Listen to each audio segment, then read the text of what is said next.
Hello students, my self doctor Kamlesh Narayan. और आज मैं आपके सामने एपिसोड 3 की बात करूंगा, क्योंकि हम लोग एक सीरीज चला रहे हैं जैसे biology tricks by doctor Narayan की। पिछले 2 एपिसोड में हम लोगों ने ट्रिक्स की बात की थी। आज का जो हमारा ट्रिक है, टॉपिक है पैलेंटोलॉजिकल एविडेंसेस फॉर इवोल्यूशन। और ये वाला फिगर जो मैं आपको शो कर पा रहा हूँ, ये इस फिगर को हम लोग समझने की कोशिश करेंगे, समझने की पूरी कोशिश करेंगे और याद जरूर करेंगे। फिगर 7.2 ये दूसरा फिगर है आपके पास जो तकलीफ देता है। लास्ट वीडियो में हमने स्टैनले मिलर की बात की थी और आज हम इसे याद करेंगे। यही ट्रिक हमें समझनी है, लेकिन हम चाहते हैं कि ट्रिक तो हम पढ़ ही लेंगे, लेकिन इस टॉपिक को भी अगर थोड़ा ब्रीफली हम समझ लें तो ज़्यादा अच्छा है।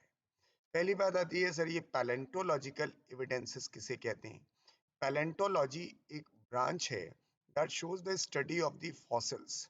जहाँ हम जीवाश्म का अध्ययन करते हैं उसी को हम कहते हैं पैलेंटोलॉजी। अब पैलेंटोलॉजी की बात हो गई, एविडेंसेस प्रमाण हैं, क्योंकि इवोल्यूशन के जो कॉन्सेप्ट्स दिए गए, जो पॉइंट्स बोले गए, तो उसमें कहा गया भाई हम प्रमाण दीजिए कि जो आप कह रहे हो वो सही है गलत। तो उसमें एक बहुत स्ट्रॉन्ग एविडेंस है, और इवन आप कह सकते हैं दैट इज स्ट्रॉन्गेस्ट एविडेंस है, that is strongest evidence for evolution. Evidence for evolution बहुत सारे एविडेंसेस हैं, मॉर्फोलॉजिकल है, एनाटॉमिकल है, और पैलेटोलॉजिकल है, बायोजियोग्राफिकल है। तो कोशिश करिएगा इस पॉइंट को याद करने की कि ये स्ट्रॉन्गेस्ट एविडेंस है। अगर ये ऑप्शन में ना हो तो एक दूसरा एविडेंस आंसर में आता है, दैट इज सेकेंड चॉइस है वो। अगर स्ट्रॉन्गेस्ट में ना दिया हो तो सेकेंड चॉइस पे लिखा करते हैं that is a biogeographical distribution. Biogeographical distribution, जिसका जो एग्जाम्पल है वो डार्विन फिंचेस है, ऑस्ट्रेलियन मार्सुपियल्स है। तो ये नाम तो एग्जैक्टली आपकी टेक्स्ट बुक में नहीं है, लेकिन इसका एग्जाम्पल आप देखोगे तो टेक्स्ट बुक में दिख जाएगा। तो खैर, हमारा पॉइंट सिर्फ एक ही हुआ कि पैलेंटोलॉजी हम किसे कहते हैं, तो स्टडी ऑफ फॉसल्स। दूसरी बात आई कि सर ये जितने भी एविडेंसेस होते हैं उन सभी एविडेंसेस में सबसे स्ट्रॉन्ग है। अब नेक्स्ट पॉइंट आता है कि सभी हम ये जाने कि फॉसिल्स कहते किसको हैं। तो fossils are remains of hard part. ये बचा हुआ हिस्सा है। कौन सा? Hard part. जो एक लिविंग ऑर्गेनिज्म के अंदर बहुत सारी चीजें पाई जाती हैं, कुछ हार्ड होते हैं, कुछ सॉफ्ट होते हैं। तो जो आपकी लाइफ फॉर्म है उसका जो बचा हुआ हार्ड पार्ट है उसी को हम फॉसिल्स कहते हैं। अब दूसरा पॉइंट आता है कि भाई कहाँ पर पाया जाता है। तो हमने कहा भाई ये रॉक्स में पाया जाता है। तो ये जो लाइफ फॉर्म है उसका जो बचा हुआ हिस्सा है, हार्ड पार्ट, जो चट्टानों में पाया जाता है। इसमें पहला सवाल है कि भाई कौन सी रॉक्स? क्या हम किसी भी रॉक्स को में ढूंढ सकते हैं? तो गलत। It is found in sedimentary rocks. अब रॉक्स आपके पास नहीं है, बहुत तरह की रॉक्स होती हैं। Sedimentary rocks, igneous rocks, metamorphic rocks. Sedimentary rocks कहलाती हैं जो एक लेयर के बाद दूसरी लेयर, परत दर परत बनती है। अब बात आई कि इससे हमें बेनिफिट क्या मिलता है।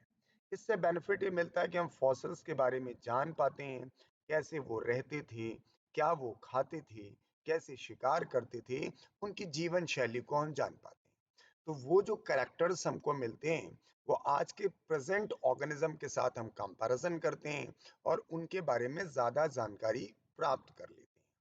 तो हम आज जैसे डायनासोर का ही जिक्र कर रहे हैं, तो डायनासोर के बारे में हम चीजें इसलिए जान पाए ज्यादा क्योंकि डायनासोर के जो फीचर्स हमें मिलते हैं फॉसिल्स के फॉर्म में वो आज के रेप्टाइल के सिमिलर है।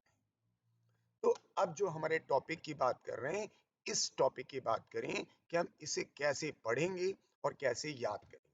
बहुत इंपॉर्टेंट है। इसमें जो एक पिक्यूलियर सा पॉइंट है कि जो नाम दिए गए हैं उसे जरूर देखिए। देखिए, एक नाम दिया गया है ब्रैकियोसोरस, दिस वन। दूसरा नाम है स्टीगोसोरस। तीसरा नाम है आर्कियोप्टेरिक्स। चौथा नाम है क्रोकोडाइल। पांचवा नाम है टिरानोडॉन। छठा नाम है टायरनोसोरस और सातवां नाम है ट्राइसेरोटॉप्स। तो सबसे पहले आप क्या करिए, इनकी नंबरिंग कर लीजिए। अब लाइन से देखिएगा, सबसे नीचे ये आता है 1 ब्रैकियोसोरस, दूसरे नंबर पे आता है स्टीगोसोरस, ये आया। तीसरे नंबर पे आया है आर्कियोप्टेरिक्स, ये है। चौथे नंबर पे क्रोकोडाइल है, दिस। पांचवें नंबर पे टिरानोडॉन है, यस। छठे नंबर पे आपके पास टायरनोसोरस है और सातवें नंबर पे ट्राइसेरोटॉप्स है। तो ये आपको सबसे पहले ध्यान रखना होगा कि 1 2 है, फिर 1 से 6 बना है।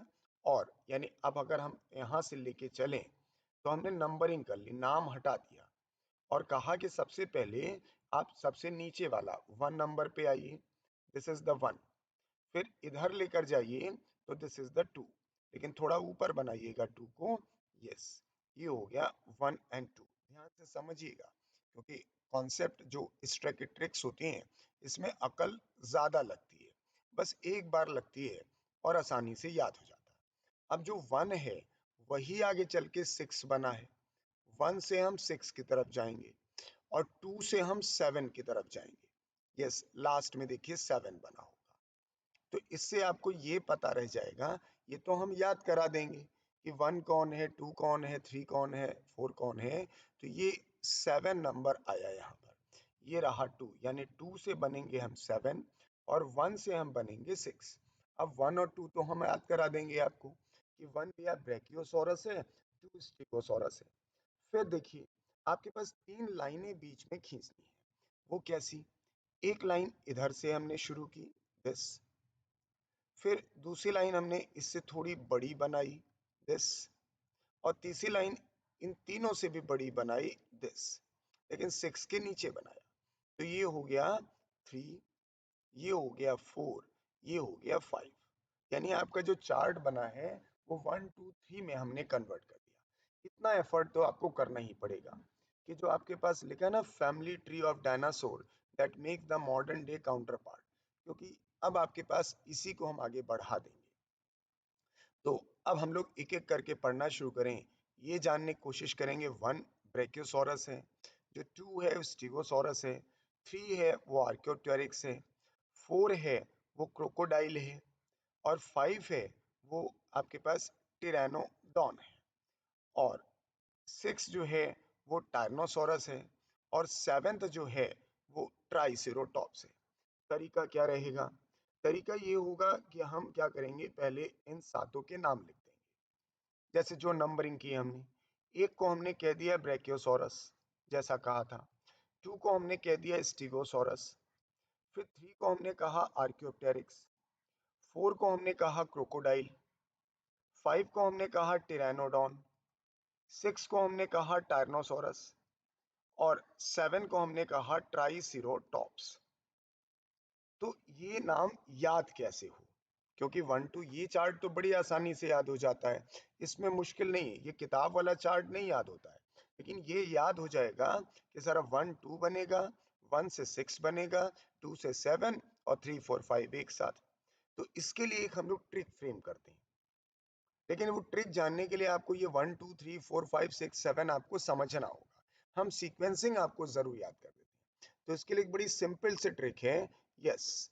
वो ट्रिक है, दैट इज, बस में assistant commissioner of police tyre से ट्रिक लगा रहे थे। भाई, असिस्टेंट कमिश्नर ऑफ पुलिस जो होता है एक बड़ा पद है, पुलिस का एक बहुत बड़ा अधिकारी होता है। तो उनका मुकाबला, उनका हमेशा वास्ता जो है वो खराब लोगों से पड़ता रहता है। खराब का मतलब तो समझ रहे हैं ना। तो उनको पकड़ना होता है, तो उसके लिए अगर ट्रिक नहीं लगाएगा कमिश्नर ऑफ पुलिस तो पकड़ कैसे पाएगा? आजकल तो जानते हैं लोग बहुत चालाक हो गए हैं। तो अब कमिश्नर साहब की हम लोग मदद करते हैं। जैसे बस की अगर हम बात करें तो यस, बस देखिएगा, यस यही कलर ले लिया हमने। चलो भाई, हो गया कलर। तो ये लिया हमने। तो ये हमारे पास बस है, तो बस को हम लिख दें बी यू, मत लिखिएगा, बी एस लिखिएगा। यू हटा दीजिए। भाई ट्रिक है तो ट्रिक तो लेनी पड़ेगी ना। तो आपके पास पहला है बी और दूसरा है एस। फिर असिस्टेंट कमिश्नर ऑफ पुलिस है, तो ए है, फिर सी है और पी है। एसीपी साहब हैं, that is assistant commissioner of police. और ये टायर हैं तो बड़ा आसान है कि भैया टायर कह देना, और ट्रिक लगाया है तो ट्रिक लगा देना। अब जी बात आपकी खुलने लगी। कैसी? जैसे आपके पास बी से ब्रैकियोसॉरस, देखिए सभी नाम में एक ही नाम है ब्रैकियोसॉरस, तो इन्हें हम इनके साथ जोड़ देते हैं कि यानी पहले बी का मतलब ब्रैकियोसॉरस है, और दूसरे एस का मतलब है स्टीगोसॉरस, और एस नाम से भी कोई है नहीं, तो 1 और 2 आपका पक्का हो जाएगा भाई। एक नाम से दो होते तो कंफ्यूज होते, एक नाम से दो हैं टायरनो और ट्राइसेरोटॉप्स, तो इसमें कंफ्यूजन हो सकता है। तो बस में ब्रैकियोसॉरस और स्टीगोसॉरस आ गए। फिर असिस्टेंट कमिश्नर ऑफ पुलिस, तो ये हो गया आपके पास आर्कियोप्टेरिक्स। आर्कियो 3 नंबर पे, आर्कियोप्टेरिक्स। सी जो हो गया, सी फॉर क्रोकोडाइल। देखिए नाम रिपीट अल्फाबेट नहीं हो रहे हैं। और टी जो है, एंड दैट शोज द टिरानोडॉन, ये फ्लाइंग करते थे, तो आप फोटो देखेंगे तो दिखेगा। अब इन दोनों को अगर हम बताएंगे तो आपको बुरा लगेगा कि यार ये भी बताओगे आप, तो नाम देखिए ना बड़ा फिट है, दैट इज टायरनोसोरस। टायरनोसोरस। और ये नाम है ट्राइसिरोटॉप्स। ट्राइसिरो ट्राइसिरो चलिए, ट्राइटॉप्स लिख दिया हमने, ट्राइसिरोटॉप्स।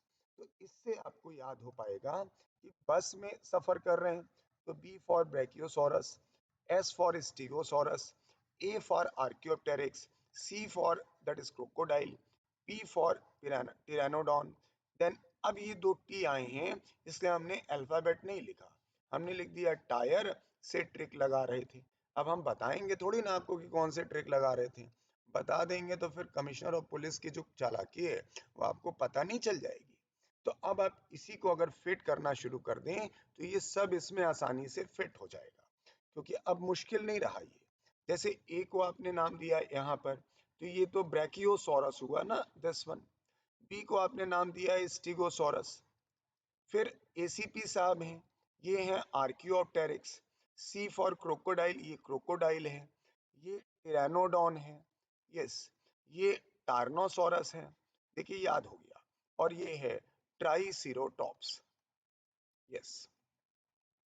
फोटो तो नहीं बनानी है, बस अंतर ये जहां हमने 1 2 3 4 5 6 7 लिखा है, तो आपके एग्जाम का सवाल जब होगा तो यहाँ पर A B C D ऐसे बना होगा, तो आपको करेक्ट सीक्वेंस चूज करना होगा। तो ये आपके पास एक डायग्राम है जिसको हम इस ट्रिक से याद कर सकते हैं।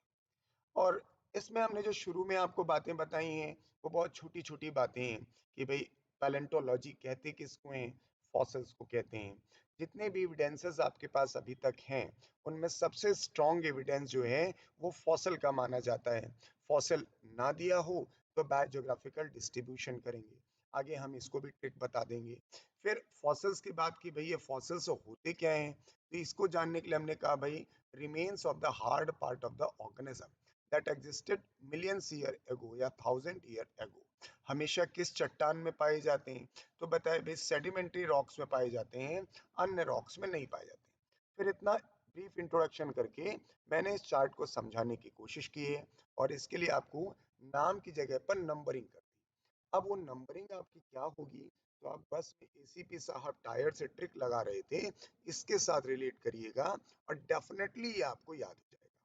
कोई भी ट्रिक आपको मदद तब करती है जब आप जिम्मेदारी से चीजों को पढ़ते हैं। ट्रिक कोई जादू नहीं होती है, और ना ही ट्रिक कोई ऐसा तरीका है जो आपके सब्जेक्ट पे कमांड डेवलप करता है।